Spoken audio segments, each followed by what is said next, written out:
Cristatusaurus. Cristatusaurus is a genus of theropod dinosaur that lived during the Early Cretaceous period of what is now Niger, 112 million years ago. It was a baryonychine member of the Spinosauridae, a group of large bipedal carnivores with well-built forelimbs and elongated, crocodile-like skulls.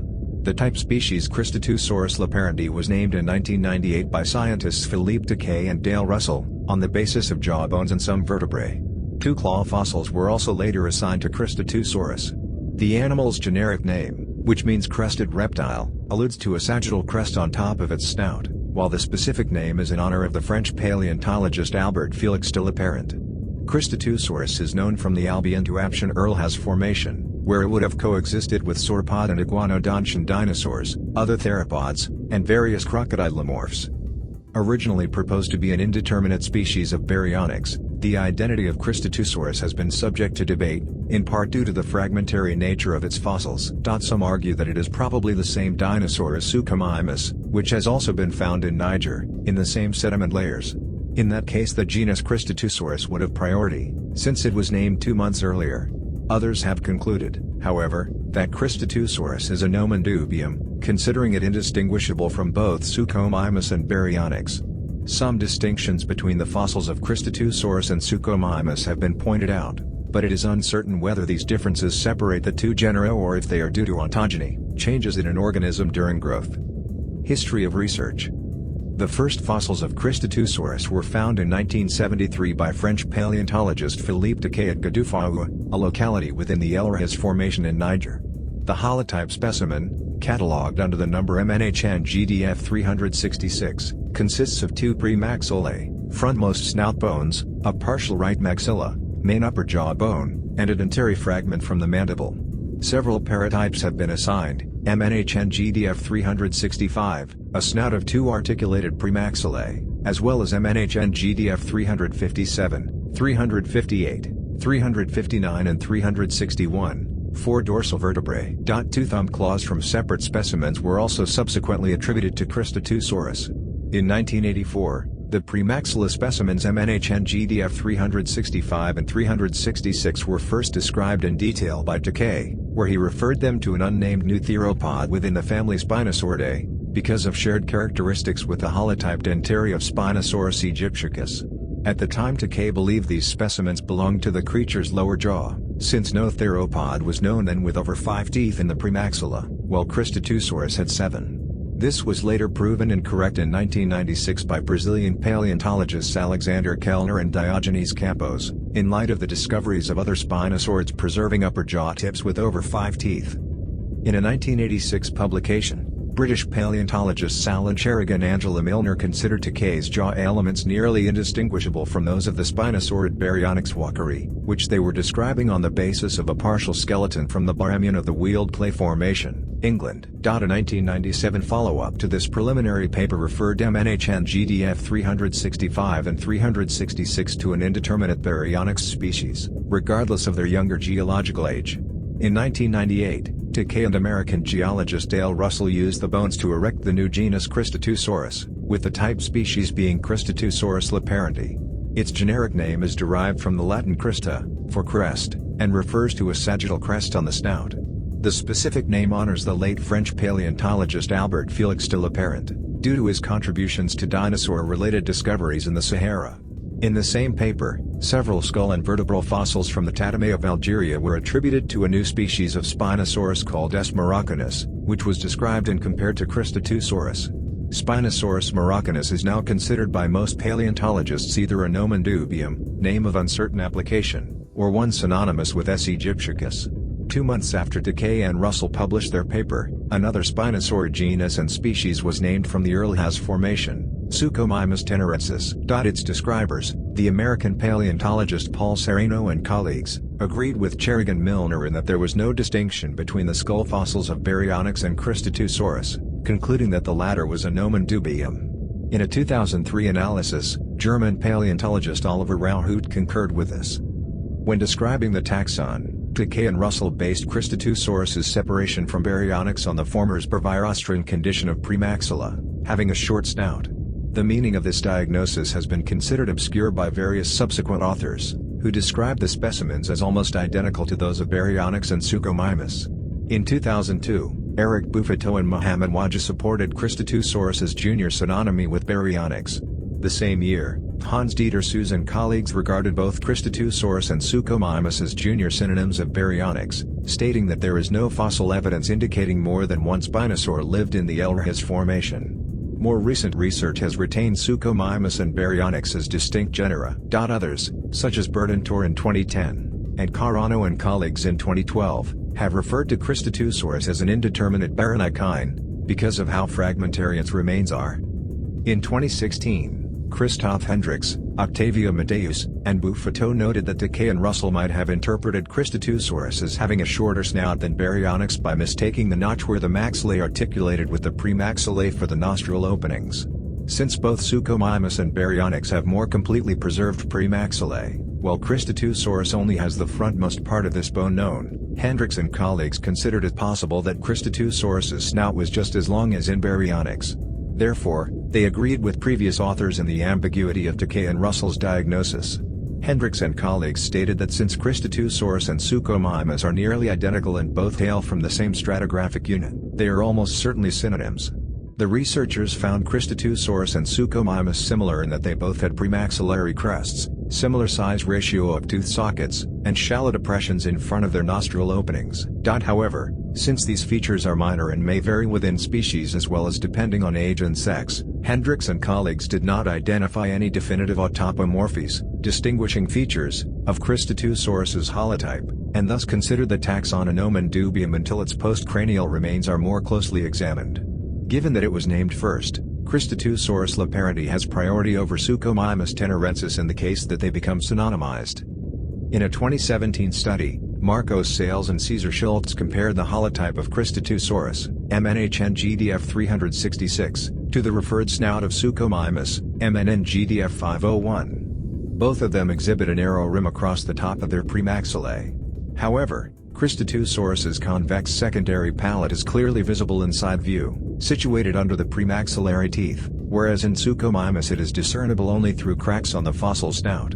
It was also pointed out that where known, the upward sloping process of Cristatusaurus's maxilla is narrower than in Suchomimus. The researchers concluded that further study is needed to determine whether these differences are possible autapomorphies, distinguishing features, between the taxa, or if they are the result of ontogenetic, developmental, changes, given that the Cristatusaurus holotype represents a younger individual. Description: in 2012, American vertebrate paleontologist Thomas R. Holtz Jr. tentatively estimated Cristatusaurus at around 10 meters, 33 feet, in length and weighing between 1 to 4 tons, 1.1 to 4.4 short tons. The holotype premaxillae are 115 mm, 4.5 in, long and 55 mm, 2.2 in, tall. The other known set of premaxillae, specimen MNHN-GDF 365, are larger at 185 mm, 7.3 in, long and 95 mm, 3.7 in, tall. The holotype's smaller size, smoother surface, and lack of co-ossified, fused, sutures all indicate that it belongs to a juvenile individual, while MNHN-GDF 365 probably represents an adult. The tip of Cristatusaurus's premaxilla was short and expanded, while the rear end was narrowed near the suture with the maxilla. This rosette-like snout shape was characteristic of Spinosaurids. The front of the upper jaw was concave on the bottom, shaped to interlock with what would have been the convex and also enlarged tip of the mandible's dentary bone. A thin sagittal crest ran lengthwise on top of the premaxillae, a condition present in baryonyx and Suchomimus, and very prominent in Angiochirama, a possible synonym of irritator. Like all Spinosaurids, Cristatusaurus's external nares, bony nostrils, were positioned further back on the skull than in typical theropods. Two bony processes extended across the underside of the snout, in a convex structure that formed the animal's secondary palate. This condition is observed in all extant crocodilians, but not in most theropod dinosaurs. However, it was a common trait among Spinosaurids. Cristatusaurus's dental alveoli, tooth sockets, were closely spaced. Those in the maxilla and dentary were flat and somewhat sideways, while the ones in the premaxillae were large and mostly circular. with the frontmost alveoli being the largest. Partial tooth crowns preserved in some alveoli show that the teeth were finely serrated, with flutes, lengthwise ridges, on their lingual, inward-facing side of teeth, surface. Both premaxilla specimens had 7 alveoli on each side, the same number as in Suchomimus, Angiochirama, Oxalea, and the Spinosaurus moroccanus specimen. One of the dorsal vertebrae, MNHNGDF 358, measured 13.5 centimeters, 5.3 in centrum length, which is equal to the largest known vertebrae of Spinosaurus moroccanus. The preserved base of one of Cristatusaurus's vertebral neural spines, MNHNGDF 359, was 15 mm, 0.59 in, thick in comparison to the 25 mm, 0.98 in, measurements seen in an equivalent Spinosaurus vertebra, indicating that Cristatusaurus's neural spines were probably not as tall as those of Spinosaurus.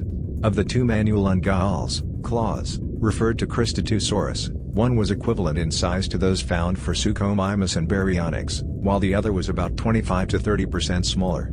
As a spinosaur, it would have wielded these claws with 3-fingered hands carried by robust arms. Classification.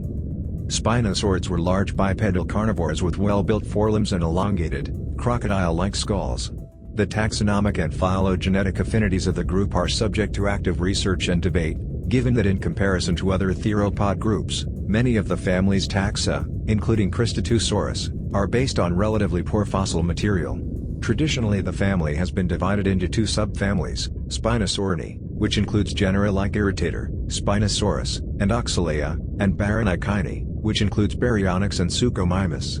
Although the genus and species placement of Cristatusaurus Lapparenti is disputed, its fossils certainly belong to a member of the baryonychine, because of its more forwardly placed external nostrils, relatively larger first premaxillary teeth, and more closely spaced tooth sockets than in Spinosaurids, as well as the presence of fine serrations, in contrast to Spinosaurids lacking them entirely. However, authors like Sales and Schultz have questioned the monophyly of baryonychine, meaning it might be an unnatural group, stating that the South American Spinosaurids Angiochirama and Irritator represent intermediate forms between baryonychine and Spinosauridae, based on their craniodental, skull and tooth, features. Their cladogram can be seen below. Paleoecology. The Erlhaz Formation, part of the Tegama group, consists mainly of fluvial sandstones with low relief, much of which is obscured by sand dunes. The sediments are coarse to medium-grained, with almost no fine-grained horizons. Cristatusaurus lived in what is now Niger, during the late Aptian to early Albian stages of the Early Cretaceous Period, 112 million years ago. The sediment layers of the formation have been interpreted as an inland habitat of extensive freshwater floodplains and fast-moving rivers, with a tropical climate that likely experienced seasonal dry periods. This environment was home to a variety of fauna including dinosaurs, pterosaurs, chelonians, fish, hybodont sharks, and freshwater bivalves. Besides Cristatusaurus Lapparenti and Suchomimus tinarensis, theropods such as the abelosaurid Cryptops palos, the Carcharodontosaur Idiocarcharia, and an unknown nosaurid have been found. Herbivorous dinosaurs of the region included iguanodontians like Allorantosaurus nigeriensis, Elrhazosaurus nigeriensis, Lurdusaurus arenatus, and two sauropods, Nigersaurus taqueti, and an unnamed titanosaur. Crocodylomorphs were abundant, represented by the giant phyllitosaur species Sarcosuchus imperator, as well as small notosuchians like Anatosuchus minor, Arariopithecus wegeneri, and Stylocrosuchus lapparenti. The local flora probably consisted mainly of ferns, horsetails, and angiosperms, based on the dietary adaptations of the sauropods that lived there. A semi-aquatic lifestyle has been proposed for many spinosaurids, on account of their unusual anatomical traits and bone histology. Cristatusaurus's teeth would have likely been used for piercing and gripping prey items, rather than slicing flesh, as indicated by their subcircular cross-section and reduced serrations. Its teeth, combined with the sinusoidal, wave-like, curvature of the jaws, would have performed as an efficient trap for fish. The retracted nostrils would have allowed it to submerge its snout further underwater than most theropods, while still being able to breathe, and the bony secondary palate is theorized to have reinforced the skull against bending stresses when feeding. The use of the giant recurved manual ungulls of Spinosaurs is still under debate. Suggested functions have ranged from gaffing aquatic prey out of the water, to scavenging carcasses or digging.